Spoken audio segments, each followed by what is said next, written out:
Le pays se pardonne. Et je souhaite que cela commence avec les représentants des bérets rouges et des bérets verts, avec les familles des bérets verts et des bérets rouges, qui ont payé pour cette page tragique de notre histoire, une page assurément qu'il faut mettre derrière nous.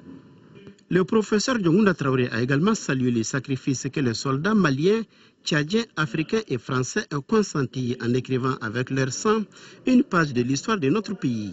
Une telle hauteur passe, selon lui, par le pardon au sein des forces de défense pour que plus que jamais ne se répète le cauchemar vécu par les Maliens. Je voudrais vous annoncer ici ma décision de tout mettre en œuvre pour un dénouement amiable des contentieux existants dans l'appareil militaire et sécuritaire. Plus jamais deux armées, mais une armée dont les corps se complètent et se renforcent. Plus jamais deux polices, mais une police au service du citoyen et de la paix sociale. Dans cette perspective, toutes les personnes, je dis bien toutes les personnes détenues dans le cadre de ces contentieux retrouveront la liberté sans délai. Une liberté qu'elles seront maîtres, j'en suis sûr, au service du Mali, seulement du Mali et rien que le Mali. Les autorités religieuses présentes à la cérémonie et le président du réseau des communicateurs traditionnels du Mali se sont tous réjouis de cette paix retrouvée pour que l'armée malienne gagne dans l'Union les nombreux défis qui l'attendent. Pour la journée internationale de lutte contre la drogue, la direction de l'Office central des stupéfiants du Mali a tenu une conférence débat hier mercredi sur le thème « Les nouvelles substances psychoactives, l'importance de la prévention contre l'abus et le trafic ». Au cours de cette conférence débat, le conférencier professeur Baba Koumaré a développé les méfaits de la drogue sur l'organisme et les dégâts qu'elle cause dans le monde entier. Un reportage de Agibou Koulibaly. L'abus et le trafic des substances psychoactives demeurent un sujet d'actualité qui n'épargne aucune société. Consciente de cette problématique, la direction de l'Office central des stupéfiants du Mali a choisi cette année comme thème « Les nouvelles substances psychoactives, importance de la prévention contre l'abus et le trafic » pour célébrer la journée internationale de lutte contre la drogue. Nous avons estimé que cette année, en marge du thème international et qui tourne autour de la santé, de faire de la santé le centre de notre vie. Mais il faut maintenant aller vers ceux-là qui peuvent être tentés de nuire à leur santé, pour les sensibiliser, notamment la classe jeune. Selon le conférencier, pour mener une lutte efficace contre ce fléau, une capitalisation de tous les acquis s'avère nécessaire. La lutte contre la drogue, aucun pays seul ne peut réussir cette lutte. Raison pour laquelle il faut une collaboration entre différents États. Parce que la drogue, c'est le moteur, c'est l'essence du crime organisé. Le professeur Koumaré d'ajouter qu'il convient dès à présent de prendre toutes les dispositions utiles prenant en compte les trois axes fondamentaux, à savoir le produit, l'usager et le contexte socio-culturel. La journée internationale de lutte contre l'abus et le trafic illégal de drogue a été instituée par la résolution 42-112 des Nations Unies pour renforcer les actions et la coopération dans le monde entier afin de parvenir à une société internationale sans drogue. Le réseau ANIA, Association et Groupement pour le développement et la solidarité, se mobilise pour un vote massif lors des élections prochaines. Le réseau a organisé une conférence de presse pour expliquer aux journalistes sa stratégie qui vise l'élévation du taux de participation. Cheikh Oumar Sangari,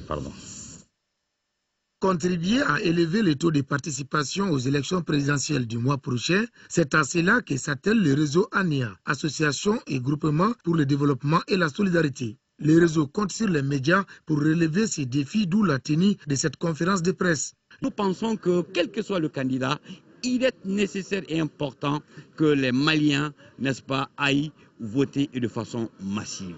Le réseau ANIA invite au-delà de ses 157 associations membres l'ensemble des Maliens de l'intérieur comme de l'extérieur à un vote massif. Il procède par la sensibilisation sur les conduites à tenir face aux enjeux du vote et les retraits des cartes Nina. Il faut choisir ce candidat qui sait vraiment gérer le pays, à qui tout le monde a confiance. Un atelier de formation sur le fichier biométrique sera prochainement organisé dans le même sens. Le réseau ANIA a profité de cette conférence de presse pour réaffirmer son soutien aux autorités de transition et à l'accord préliminaire signé à Ouagadougou. Conférence de presse de la Jeune Chambre internationale Université Bamako. C'était pour informer sur le lancement d'un nouveau projet dénommé la PLEB, la jeunesse malienne face aux élections. Le projet vise à mobiliser le maximum de jeunes pour les élections prochaines. Mohamed Ould Mamouni.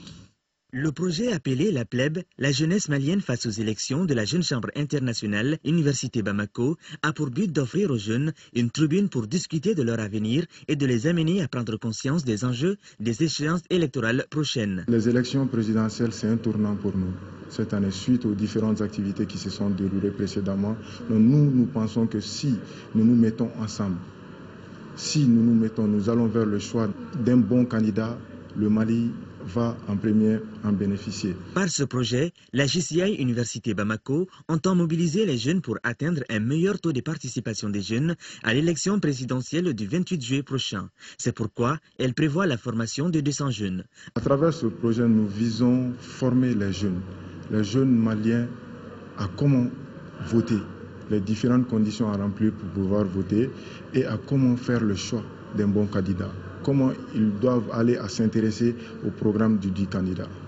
Il faut signaler que la PLEB, la jeunesse malienne face aux élections, va coûter plus de 4 millions de francs CFA.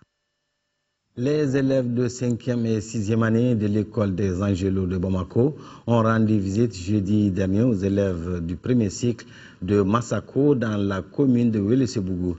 La visite s'inscrit dans le cadre du jumelage entre les deux établissements scolaires. Un reportage de Nuhun Sissoko. Mise en correspondance des élèves de 5e et 6e année de l'école des Angélos de Bamako et leurs camarades des mêmes classes de Massako, dont de manuel scolaire à l'école de Massako, excursions dans la forêt du village sont entre autres les premiers actes de ce nouveau jumelage. Ce qu'on souhaite créer, c'est des liens de cœur à cœur entre les individus pour que les gens se connaissent, prennent l'habitude d'évoluer ensemble et perçoivent mieux les qualités et les limites de chacun, qui vont permettre aux villages de se rapprocher des villes et aux villes de s'approcher aussi des villages en intégrant la réalité du monde rural. Cette journée a été riche en enseignements pour les 55 élèves de l'école des Angélos de Bamako qui ont fait le déplacement de Massako. Aujourd'hui, j'ai connu des choses que je ne savais pas qui existaient avant. Les plantes, il y en a certaines pour les caries, pour la toux, il y en a pour beaucoup de choses. Je ne savais pas tout ça. En retour, les élèves de 5e et 6e année de Massako, au nombre d'une trentaine, rendront visite sous peu à leurs camarades des Angélos de Bamako. Nous sommes très contents de voir que les élèves de la ville viennent rendre visite à leurs correspondants de la brousse. Et dans la continuité, nous aussi, nous allons nous organiser pour les rendre visite aussi, afin que nos élèves puissent aussi connaître les réalités de la ville. Ce jumelage entre une école de campagne et une école de centre urbain vise à valoriser le travail de la terre. Il contribue au respect de l'environnement. Le village Banido dans le cercle de Baraouli vient d'obtenir son statut de village assaini. Cette certification est l'œuvre de l'ONG Avenir Enfants Sahel, financée par Plan Mali Baraouli. Un reportage de Foussini Samaki. Fini la défécation à l'air libre à travers un changement positif de comportement des citoyens dans 10 villages du cercle de Baraouli. La certification des villages assainis vient d'être signée à Banido ce mercredi dans l'arrondissement de Konobougou. Cette action est l'œuvre du projet Avenir Enfants Sahel financé par Plan Mali pour un coût de 17 millions de francs CFA. Les objectifs ont été atteints à 100%, sinon même je dirais plus, parce qu'aujourd'hui, dans aucun de ces 10 villages, on ne peut voir la défécation à l'air libre. Donc les enfants ne vont plus faire les déchets dehors. De deux, les latrines sont hermétiquement fermées avec la présence de l'eau, du savon ou de la cendre, pour qu'après avoir fait ses besoins, les villageois puissent nettoyer leurs mains avec de l'eau et du savon. Initié en octobre 2012, l'assainissement total piloté par la communauté ATPC devra prendre fin en juillet 2013. Il a permis aux populations de s'engager à mettre fin à la défécation à l'air libre qui constitue un grand risque pour la santé des populations. J'espère que ces 10 villages auront compris qu'aujourd'hui, c'est à leur tour de se montrer à la hauteur de ce qui leur est demandé. Monsieur le chef de village et ses conseillers, je vous dis au pas. Le projet assainissement total piloté par la communauté s'inscrit dans le cadre de l'amélioration des conditions de vie des enfants dans la zone d'intervention du Plan Mali. Fin de cette édition. Merci de l'avoir suivi. Prochain rendez-vous d'info, ce sera le soir avec Nyanya Aliou Traoré. Bonne suite des programmes de l'ORTN.